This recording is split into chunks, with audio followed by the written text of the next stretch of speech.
Corrective phase में है। ITC में आज एक्चुअली गिरावट है। दरअसल कंपनी में सबसे बड़ी हिस्सेदार ब्रिटिश अमेरिकन टोबैको कंपनी में हिस्सेदारी बेच सकती है और एटलीस्ट इवैल्यूएट कर रही है। हालांकि इस खबर पर पिछले क्वार्टर में भी चर्चा थी, लेकिन पहली बार शायद कंपनी ने अपनी प्रेस रिलीज में इसको मेंशन किया है।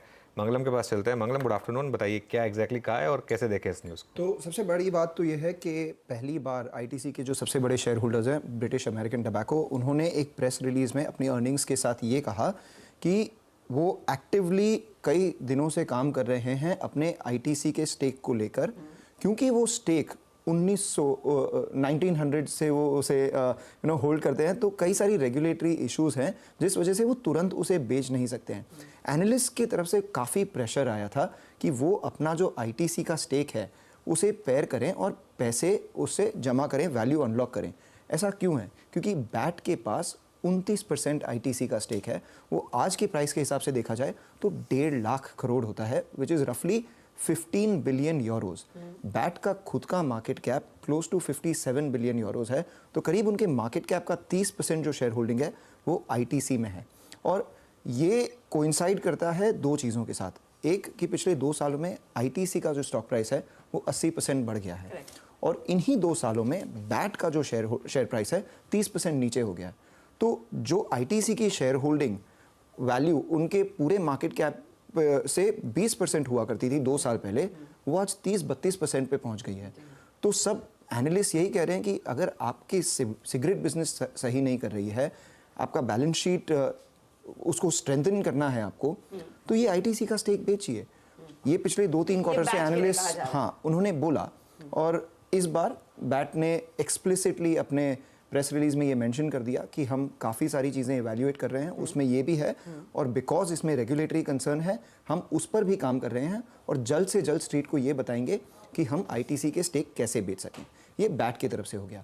आईटीसी के लिहाज से अगर इसे देखा जाए तो सबसे पहले तो सबसे बड़ा एक सप्लाई प्रेशर आ जाएगा। 1.5 लाख करोड़ अगर मार्केट में फ्लोट आता है आईटीसी का, तो कौन लेगा, कैसे लेगा, तब तक एक ओवरहैंग बन जाता है।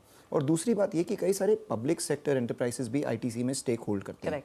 वो इस लिहाज से नहीं बेच पा रहे हैं अभी, क्योंकि अगर वो बेच दें तो बैट के पास कंट्रोलिंग स्टेक हो जाएगी।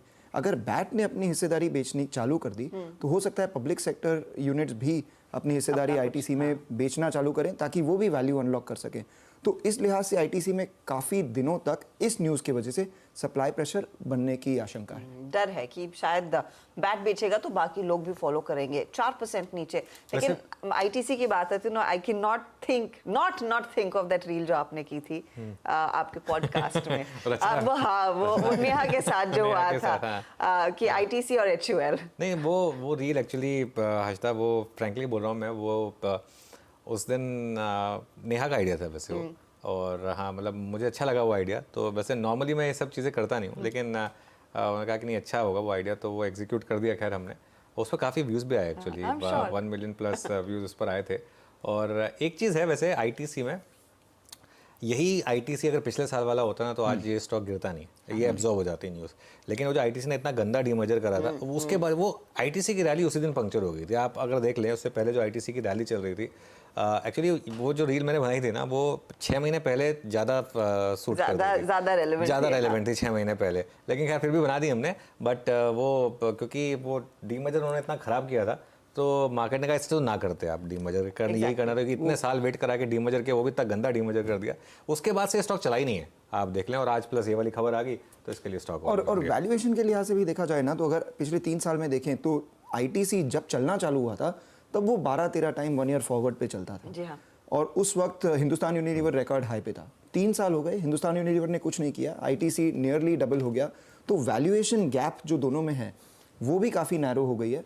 तो हो सकता है अब स्ट्रीट वो भी पेयर ट्रेड चालू कर दे, जिसमें हिंदुस्तान यूनिलीवर को फेवरेबली देखे और आईटीसी को because of all these things unfavourably देखा जाए। बिल्कुल मंगलम, बहुत बहुत शुक्रिया। Meanwhile market at day's low इस समय। मानस, आईटीसी कैसे रीड करेंगे आप? क्या लग रहा है कि स्विंग लोज जो इसने बनाए थे पिछले क्वार्टर के बाद वहां पर जा रहा है स्टॉक? देखिए, ट्रेंड नेगेटिव है, इसमें कोई डाउट नहीं है, और कहीं पर भी सपोर्ट नहीं दिखता है। 200 डे मूविंग एवरेज बीच हो चुके हैं, 50 वीक मूविंग एवरेज के नीचे स्टॉक ट्रेड कर रहा है। अगर आप वीकली चार्ट पे देखेंगे तो एक कंफर्मेशन है लोअर टॉप्स लोअर बॉटम्स का। ध्यान रखिए, स्टॉक ने लगातार 160 रुपए से वीकली चार्ट पे हायर टॉप्स हायर बॉटम्स बनाए हैं। तो एक बड़ा रिवर्सल है। आप उम्मीद कर सकते हैं कि गिरावट बढ़ेगी और शायद 380 तक के भाव आपको देखने को मिल सकते हैं। तो कभी भी बाउंस बैक मिले तो वहां पर निकलने की कोशिश करिए, और खरीदारी तो आप तब तक नहीं करेंगे जब तक या तो लोअर लेवल पे कोई बुलिश पैटर्न ना बने, और या तो स्टॉक 200 मूविंग एवरेज के ऊपर ना निकले। थोड़ा सा टाइम दीजिए और ऊपरी लेवल्स पर कुछ कुछ मुनाफा वसूली करते रहें। अच्छा